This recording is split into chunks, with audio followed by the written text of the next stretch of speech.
नाजरीन, जब टीवी पे खबरें चलती हैं कि हमने कायद आज़म मोहम्मद अली जिन्ना के पाकिस्तान को क्या से क्या बना दिया, उनकी यादगारों को भी हमने अपने पांव तले रोन दिया। जहां जिस ज़मीन ने कायद आज़म के कदम चूमे थे, उन जगहों को हमने पामाल कर दिया। जहां हमारी फौजी यादगारें थी, वो भी हमने यादगारें तोड़ दी। किसने तोड़ी हैं? तहरीक इंसाफ ने या नून लीग ने? इससे सरोकार नहीं है तो पाकिस्तानी ना, कोई इंडियन तो नहीं आए, कोई अफगानी तो नहीं आए, कोई तालिबान तो नहीं आए। अपने ही लोगों ने अपने ही लोगों की यादगारें तोड़ दी हैं। कायद आज़म की रूह तड़प उठी होगी। यकीनन जो मेरे साथ हैं स्वीडन में, कयूम साहब, उनको भी बड़ा दुख है कि पाकिस्तानी पाकिस्तानी को मार रहा है, अपनी अमलाक तबाह कर रहा है। जी अस्सलाम वालेकुम। जी वालेकुम सलाम जी नसीर साहब। सही से बताइएगा, हजरत कायद आज़म मोहम्मद अली जिन्ना की रूह को क्या कर रही होगी जब उनको पता लग रहा होगा, खुदा ताला बता रहा होगा, ये तुम्हारे बाद पाकिस्तान का हाल मिलिट्री ने, सियासतदानों ने, आवाम ने, उलमा ने मिल के ये पाकिस्तान का हाल कर दिया। जी बताइएगा। बहुत बुरा नसीर साहब।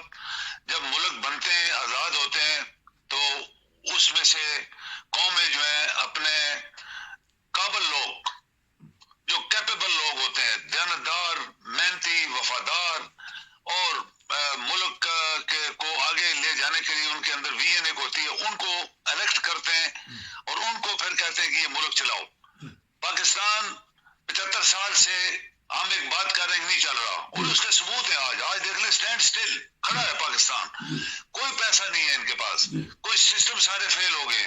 एक स्ट्रांग सिस्टम दुनिया में होता है। आपको याद है कि सेकेंड वर्ल्ड वॉर में जो चर्चिल था, वजीर आजम था, पहले वो जनरल था उनकी आर्म फोर्सेस का, और फिर वो जब वजीर आजम बना तो उसने एक बात कही थी, उसने कहा जब तक बरतानिया का जस्टिस सिस्टम काम कर रहा है, बरतानिया को कोई प्रॉब्लम नहीं आने वाली। कैसी बात थी। देखे, पाकिस्तान का जस्टिस सिस्टम खत्म करने के लिए आपके पाकिस्तान के जो अंदर दुश्मन है, बाहर से तो कोई दुश्मन नहीं आ रहा आपका, जैसे आपने भी बात की, अंदर दुश्मन है।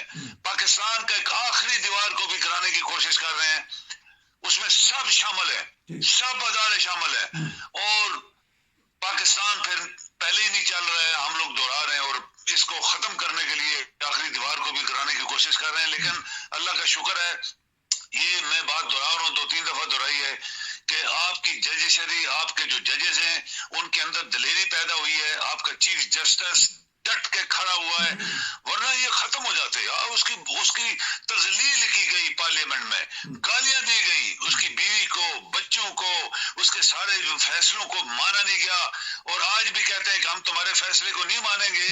तो नसीर साहब, ये इससे बड़ी बदबख्ती किसी मुल्क के लिए नहीं हो सकती। कायद आज़म बना के चला गया, उसने एक अच्छी टीम दी थी, फर्स्ट कैबिनेट, काबिल लोग, जानदार लोग, मेहनती लोग, उन्होंने पाकिस्तान बनाया था। बनाया भी उन्होंने नहीं था, उनको उनके साथ जो अशर हुआ वो आप देख ले। 2-4 सालों के बाद सब लोगों को खत्म किया, और फिर अपॉर्चुनिस्ट जो थे, मौका प्रस्त जो देख रहे थे कि इस पाकिस्तान का बाप मर गया, इसकी माँ मर गई है, तो इसको लूटो। आज तक लूट रहे हैं, सिर्फ लूट रहे हैं।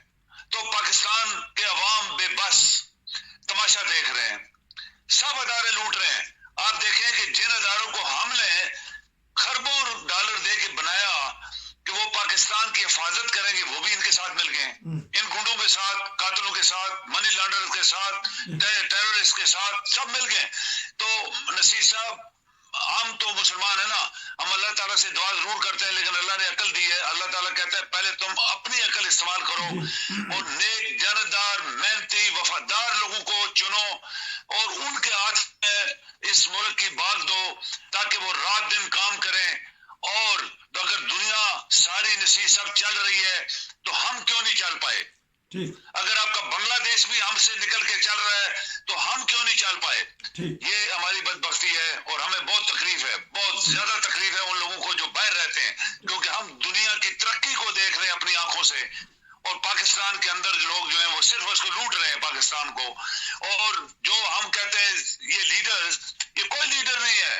इनकी इनकी इनकी बैकग्राउंड देखें आप, तो फिर आपको अफसोस होगा, मुझे भी अफसोस है, मेरे ख्याल में दुनिया के सब लोग जो बाहर रहते हैं सबको अफसोस है कि हमारे मुल्क के साथ क्या हुआ है। अच्छा, क्योंकि आपने भी यूरोप फिरा हुआ है, स्वीडन भी आपने हर जगह देखी होगी, मैं भी जर्मनी फिरा हूँ, یہ سپریم کورٹ کیا ہوتی ہے؟ ہمیں تو پتہ ہی نہیں کہ سپریم کورٹ کے کوئی دروازے ہوتے ہیں، کوئی گیٹ ہوتے ہیں، کوئی فلاگنا ہوتا ہے، کوئی ججز کو دھمکیاں دینی ہوتی. کل کیا ہم نے دیکھا ہے کہ ججز کے سامنے آمنے سامنے ہو کے ان کو کہا گیا کہ آپ استعفیٰ دے دیں، بھاگ جائیں، ہم مانتے نہیں. تو یہ جسٹس ہے ہمارے ملک میں، یہ چیز ہے. نصیر صاحب آپ نے کیسی بات کی ہے، بڑی زبردست بات کی ہے. آپ یہ دیکھیں کہ دنیا پاکستان کے اندر یا دنیا کے اندر جو ہائیسٹ کورٹ ہوتی ہے، جہاں فائنل جا کے ڈیسیژن ہوتے ہیں، جب ان کی سٹیمپ لگ جاتی ہے تو دنیا کی کوئی عدالت اس کو چیلنج نہیں کر سکتی اور ماننا ہی پڑتا ہے. پاکستان کے چیف جسٹس جو چیف جسٹس ہوتا ہے وہ ہائیسٹ پرسنالٹی کا ایک افسر ہوتا ہے، وہ جج ہوتا ہے جس کے لکھے ہوئے دو الفاظ کو کوئی چیلنج نہیں کر سکتا. اور ہماری بدبختی دیکھیں کہ سپریم کورٹ کے سامنے باہر گالیاں دی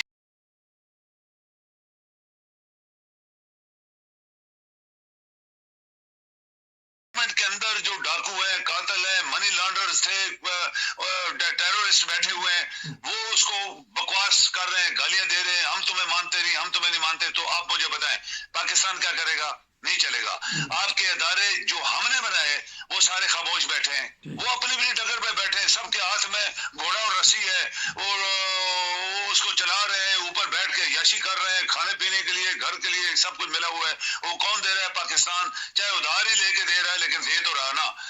تو ایک ٹیرورسٹ، نصیر صاحب یہ بات میری نوٹ کریں، ایک ٹیرورسٹ سارے ٹیرورسٹ پاکستان کے گٹھے کر کے، جو سینکڑوں ہی تھے، کوئی زیادہ تو نہیں تھے، دعوے تو لاکھوں کا مار رہا تھا، وہ 200-300 بندے لے کے آ گیا. اور آپ یقین کریں کہ ان بندوں کو نہ تو اردو آتی تھی، نہ ہی ان کو پتا تھا یہ سپریم کورٹ ہے، نہ ان کو پتا تھا یہ جج سپریم کورٹ کے نام کیا ہے، نہ ان کو پتا تھا ہم کیوں آئے.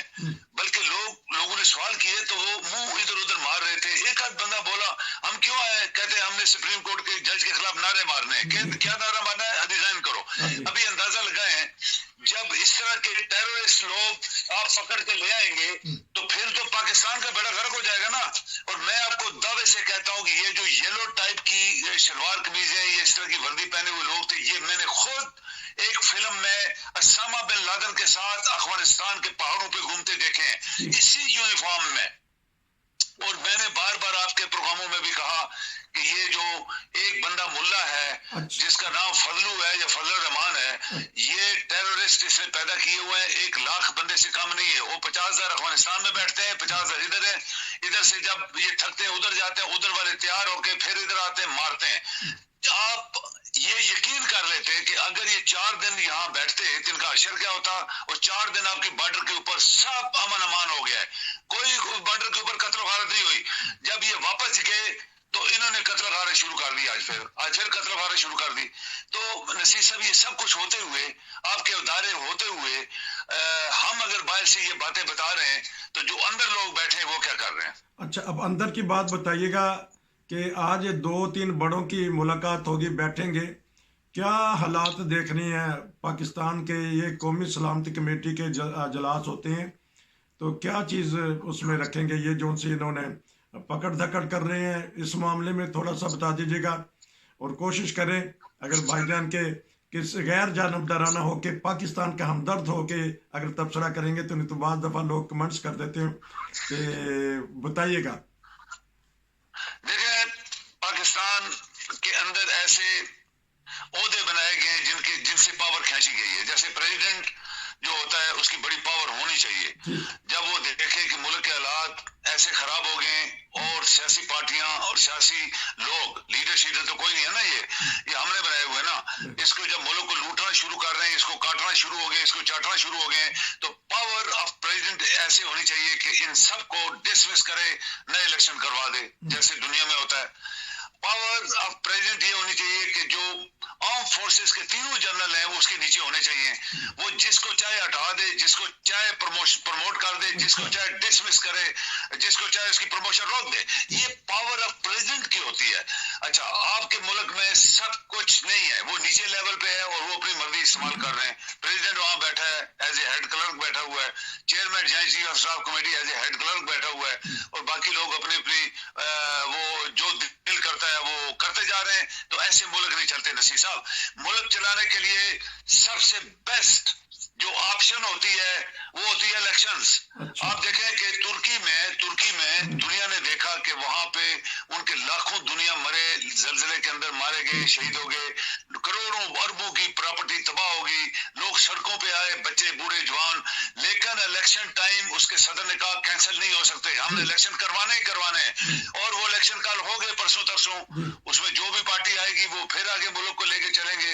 हमारे मुल्क में क्या बदबख्ती है, हम लोग क्यों बेईमान हो गए, हम लोग क्यों बददियानत हो गए अपने मुल्क के साथ, हम लोग क्यों अपनी ड्यूटी दयानतदारी से नहीं कर रहे, हम लोग हलाल की रोटी क्यों नहीं खा रहे पाकिस्तान के पैसों की। जब पाकिस्तान ही हमें सब कुछ दे रहा है तो हम उसके खिलाफ क्यों कर रहे हैं, उसकी फेवर में क्यों काम नहीं कर रहे। तो आपके कोई बड़े बड़े नहीं है, अगर ये होते तो एक साल से एक पार्टी जो 13-14 किस्म के लोग, जिनके बैकग्राउंड आप देखें कौन लोग थे, किस तरह उन्होंने मुल्क को डुबाया, किस तरह मुल्क को घसीटा, किस तरह मुल्क को घुटनों पे लटवा दिया, और हुआ कुछ भी नहीं। चीफ जस्टिस ऑफ पाकिस्तान ने पाकिस्तान की कानून आइन को चलाने के लिए 90 डेज रखे कि इलेक्शन कराओ, पैसे मांगे उसने, सब लोगों ने ना किया। इसने अपने सिक्योरिटी के इदारों को बोला, उसने किसी शख्स ने इसको एक्सपाइर नहीं दिया। तो मुझे बताएं नसीर साहब, ये मुल्क जिसको हम पाकिस्तान कहते हैं हमारा मुल्क है, ये हम वहां पैदा हुए हैं, वहां पढ़े लिखे हैं, हम लोगों ने अपने मुल्क को उस वक्त देखा तो कुछ बेहतर चल रहा था, आज तो कुछ नहीं रहा।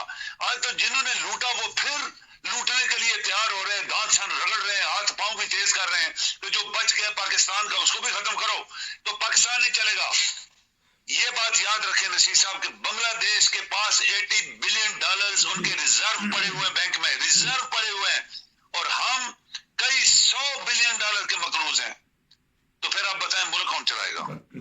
जबरदस्त बात की, मैं आपका शुक्रिया अदा करता हूँ। आपने दो ऐसी बातें की हैं, एक तो इंग्लैंड की मिसाल दी, बरतानिया की, हालांकि वहाँ गैर मुल्की हुकूमतों में शामिल हैं, वजीर आजम भी, मेयर भी, और इस तरह जजेस भी, लेकिन जस्टिस वहाँ अभी भी कायम है, वो मुल्क चल रहे हैं। और दूसरी मिसाल आपने बहुत प्यारी दी, तुर्की में उनको खतरा था कि मैं हार भी सकता हूँ पॉलिसी की वजह से, लेकिन उन्होंने फिर भी कहा कि नहीं इलेक्शन होंगे। गो के अब देखते हैं कि आने वाले दिनों में दोबारा वो बनते हैं कि नहीं बनते। बहरहाल उन्होंने कोई खतरा नहीं भांपा कि मैं रहूं या ना रहूं, लेकिन मुल्क ने रहना है तो इलेक्शन ज़रूरी है।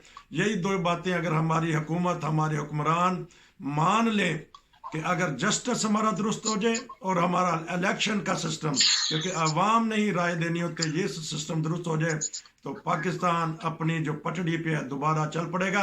आपका बहुत शुक्रिया। हो सकता है इन दिनों में आपसे मैं दो तबसरे लूँ, क्योंकि खबरें बार बार आ रही हैं, तो आपका वक्त हो गया है दोपहर का। तो मुझे हैरानगी की ये बात है कि पाकिस्तान में इतने लोग फारग हैं कि किस तरह वो जलसे जुलूसों में चले जाते हैं। यहाँ वहाँ पैसे की बड़ी फरावानी है, यहाँ बेरोज़गारी बड़ी है कि लोगों के पास वक्त होता है। बहरहाल इंशाल्लाह मैं इस पे भी बात करूँगा आपसे।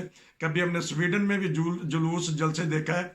इंसान को तो अगर 15 मिनट का अगर मिलता है, उसको वक्फा मिलता है, तो उसने 15 मिनट के अंदर हर चीज़ें करनी होती है, उसके पास वक्त ही नहीं होता कि वो 16 मिनट खर्च कर सके। तो ठीक है, इंशाल्लाह आपसे दोबारा रब्ता करेगा कि होगा, क्योंकि आपके दिलचस्प तबसरे होते हैं, लोग पसंद करते हैं। ये थे मेरे साथ स्वीडन से अब्दुल क़य्यूम साहब। शुक्रिया भाई।